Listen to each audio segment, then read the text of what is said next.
Hello guys, কি অবস্থা সবার? আশা করি অনেক ভালো আছেন। তো অনেকদিন পর আসলাম আপনাদের মাঝে একটা ব্লগ ভিডিও নিয়ে। শীতের দিন আসলে আমরা খেজুরের রস খাইতে যাই। তো আজকেও সেই একই কাহিনী। ভোর 4টার সময় আমরা ঘুম থেকে উঠে চলে আসছি। এটা হচ্ছে এলাসিন। আর এলাকায় যে ঠান্ডা পড়ছে, তো বাইক চালিয়ে একজনের হাত পা একদম বরফ হয়ে গেছে। তো আসার পরে আমরা আগুন ধরাই দিছি। তো এখানে বেল্লালের বসার স্টাইলটা কিন্তু সেই ছিল। অনেক প্রতীক্ষার পর আমরা পেয়ে গেলাম আমাদের কাঙ্ক্ষিত খেজুরের রস। আমাদের এখানে মাটির একটা গ্লাসের টাইপের একটা দেওয়া হয়েছে, এটার নাম খোড়া বলে। এটার মাধ্যমে আমরা খেজুর রস খাইলাম। তারপর খেজুর রস খাইতে খাইতে ভোর হয়ে গেছে।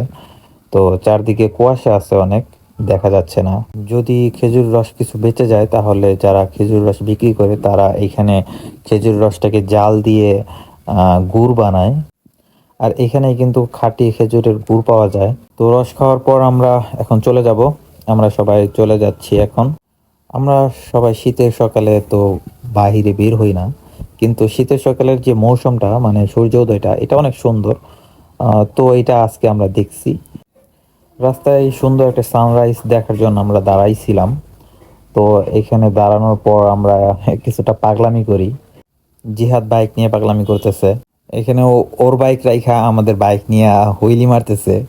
মানে ওর বাইকে হুইলি মারবে না, আমাদের বাইকে হুইলি মারবে। তারপর খেজুর গাছে উঠতেছে, কি রেখে কি করবে ও নিজেই জানে না, কি নিজেই বুঝতেছে না। আবার এখানে একজন আরেকজনের পাছায় লাথি মারতেছে। তারপরে এখানে আমরা এসআরকে হওয়ার একটু ট্রাই করলাম, বাট পারলাম না।